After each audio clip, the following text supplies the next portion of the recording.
morning guys, my name is Crystal and welcome to my YouTube channel. If you like my videos, please smash that like button. Please do subscribe. It's Saturday morning. Alexa, good morning. Good morning and happy Lunar New Year. Today marks the beginning of the year when measured by moon cycles. According to the Chinese zodiac, this will be the year of the dragon. Alexa, what's the time please? It's 10:33 a.m. Right guys, I'm an adult. I get up in the morning, I make my own decisions, I dress myself, and I'm an adult. So why some people feel the need to cause trouble and make it out that I need to contact my mum or somebody else for help. No, I'm okay by myself. Completely fine.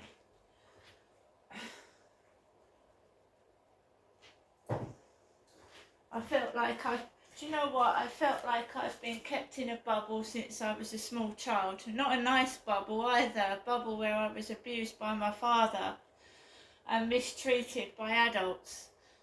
So it wasn't a safe bubble I was kept in, was it? It was a nasty, horrible bubble of abuse and conspiracy and cover-ups.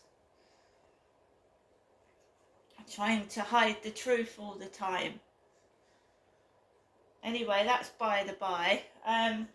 It is Saturday morning. I feel a bit grotty. I've had a bit of a bad stomach for just under a week now.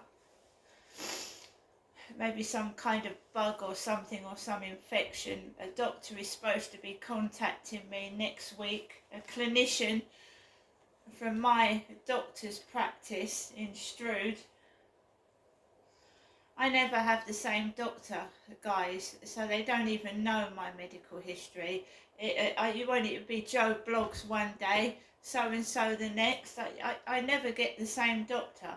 So how can that hell know what's going on with your body and your medical history if they don't even know who you are?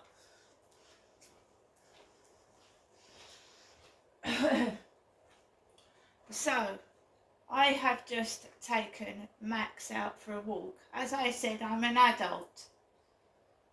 My mum has contacted me several times over the past few days over the phone, and I haven't answered it because I haven't been feeling well, right? But so you get the gist of everything. You can hear all my mother's phone calls. All 2 or 3 days full of them.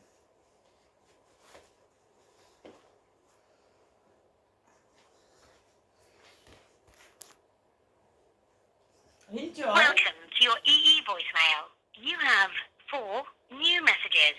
First new message. Received yesterday at 9:50 a.m. Good morning, Janessa. This Friday morning. Just giving you the usual daytime telephone call. It is me, your mother Jennifer, speaking to you. I'll phone you again later on to let you know that I'm thinking of you. And also, as I say, I hope you have a very, very good day. Thinking of you, Janessa. Have a good day. Bye. Message deleted. Next new message. Received yesterday at 2:02 p.m. Hello, Janessa. It's me, your mother Jennifer, speaking to you from my landline phone. I did say I'd give you another afternoon call where I'm giving it to you now. Okay, Janessa, thinking of you, hoping you're having a good day, and I hope you'll soon be feeling better. Bye for now. Message deleted. Next new message. Received yesterday at 9:04 p.m. Good evening, Janessa. I hope it isn't too late that I'm ringing you. It's just on 9 o'clock in the evening. I know it's later than I would normally ring you when I ring you in the evening, but I fell asleep. You know me, I've woken up, and I thought the first thing I thought was go to the toilet, and then afterwards to ring you, Janessa, and that's what I'm doing. So I'm wishing you good night, God bless.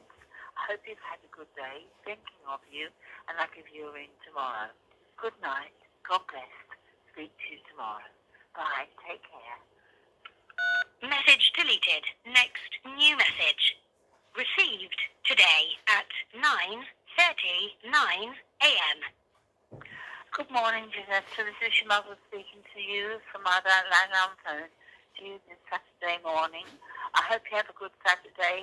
Thinking of you, and I'll give you another ring later on just to let you know that I'm caring about you and thinking of you. Okay, Janessa? It'd be good to see you next week. Bye for now. Take care. Message deleted. End of messages.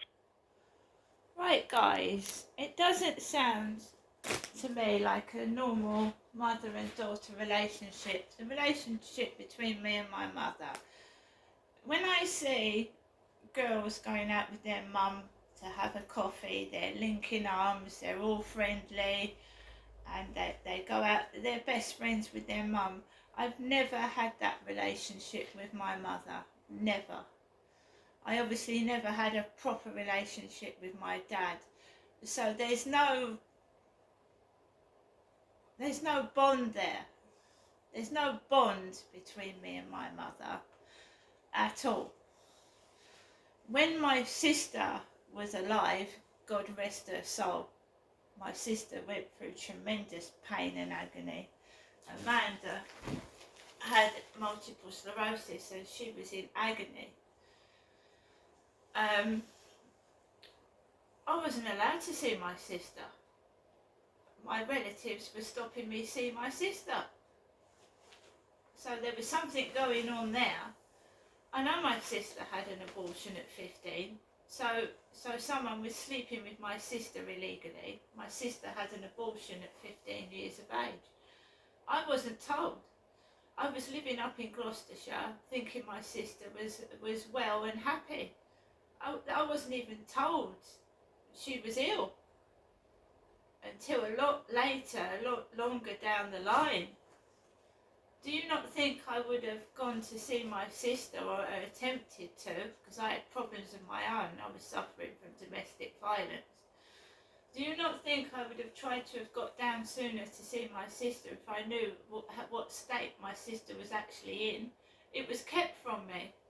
And when I came down to see my sister in 2008, no one would let me see my sister. None of the family would let me see my sister. My mother used to go outside Victoria Road, see my sister in the back of her husband's car or red van, and me and my father were both sat indoors, not allowed to see my sister. Now maybe I can understand why they didn't want my dad to see my sister, but me? What had I done? So I didn't see my sister until unfortunately she'd passed away. I think it's despicable. And I just carry on for every nasty thing that happens, for every bad thing. I just have to carry on. I've got no choice. No one gives me answers. I get a load of repeated lies, which I know are lies, because I know the truth. I know the truth, and they lie to me. The family lies to me. They lie. They lie. They're in their own little world. They've got away with it. Ha, ha, ha. I'm not going to tell the truth, and I just get fed rubbish when I know it's a load of lies. Right? So I lost my sister, lost my dad. I'm not going to say I believe my dad was got rid of, but obviously they cremated my father. And when you cremate someone, you cannot get their DNA. They're gone. Also, a loving relative would want, my dad had a stent inside him, a stent, right? So obviously they would have had to have taken the stent out, surely, when they cremated my dad. And a normal loving relationship, the relative would want the various bits and pieces, wouldn't they? When no one asked if my mum wanted the stent out of my dad's body.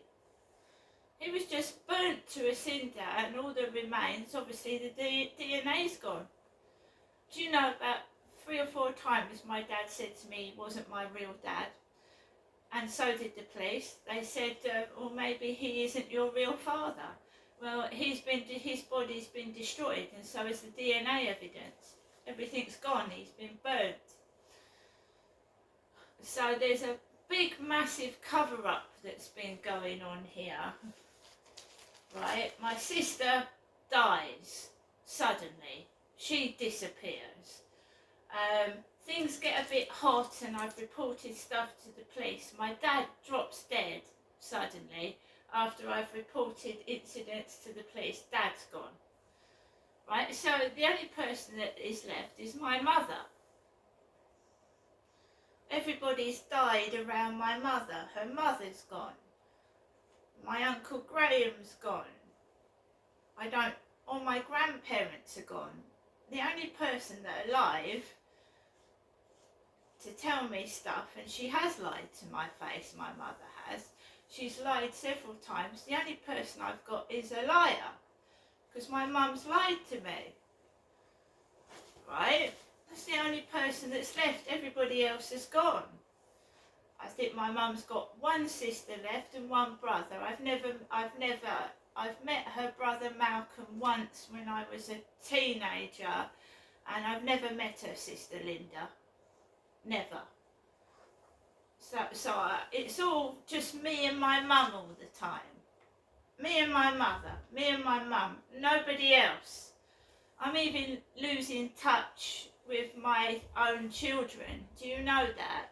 Because she keeps interfering. I've lost touch with my own children. I hardly see anybody but my mother. So I'm just in this bubble, and it's not a protection bubble. Somebody is afraid.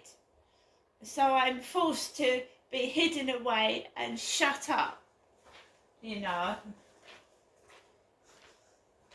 And that's exactly what my life is like. Right now, this minute.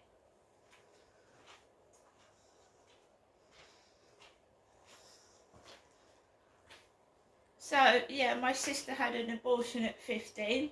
Someone had underage sex with my sister, and 3 years later, my sister supposedly gets multiple sclerosis.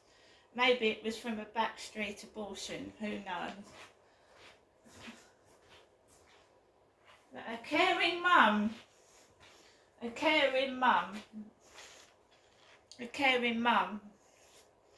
everyone's dropped dead around her. Everyone.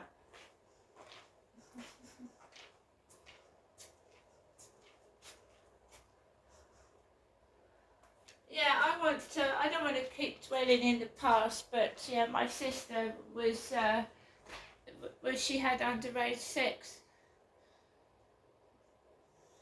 That was hidden. That was hidden from me. So was her illness.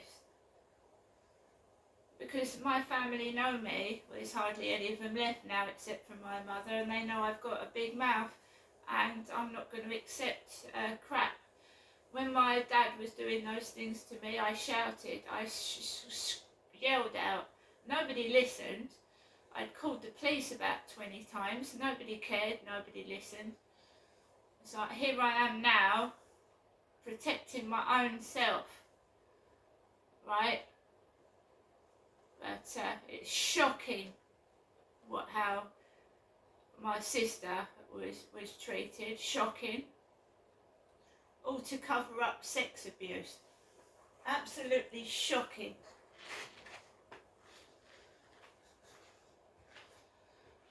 I'm going to get on with the rest of my day, guys. I've just taken Max out for a walk. I'm not feeling... Yeah, I feel grotty. I feel shit. I always do when I come back from the dentist. It will pass. But, you know, that's what people do. When they're afraid of getting caught, they destroy the evidence. And some people resort to killing someone to shut them up. In certain cases, because they're a chicken and they're scared. Right? We all know about Heather and Fred West, who killed Rosemary and Fred West, that killed their daughter Heather because she was about to tell social services what they were doing, or her school. So we all know that cowards kill people when they're frightened of getting caught. Right? I think I've had a lucky escape, and I don't think I'm going to go back to somebody that I believe, you know. I'm going to say this as well, I might as well say it. I told my mother that I was bleeding. I told my mum I was bleeding. I've been going round to my mum's and eating takeaways. She will not eat the takeaway, so I get the takeaway. She won't even have a bit if I ask her to share it. So why won't she eat the takeaway? Why won't she eat the takeaway? She was the one that kept giving me these leaflets to have takeaways because I wouldn't eat what she cooked me.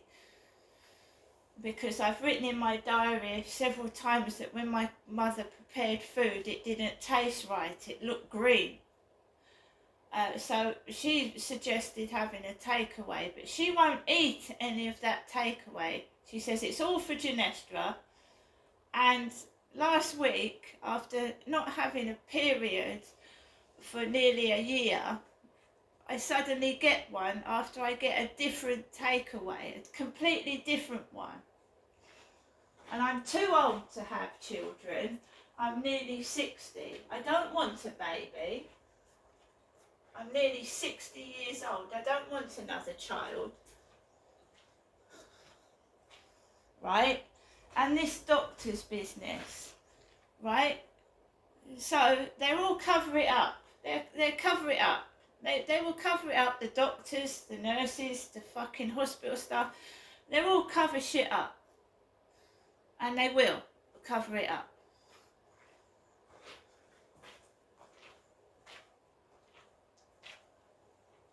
I can look after myself now. And someone that cares about you, well, I don't think there is actually anybody that cares about me. See you later.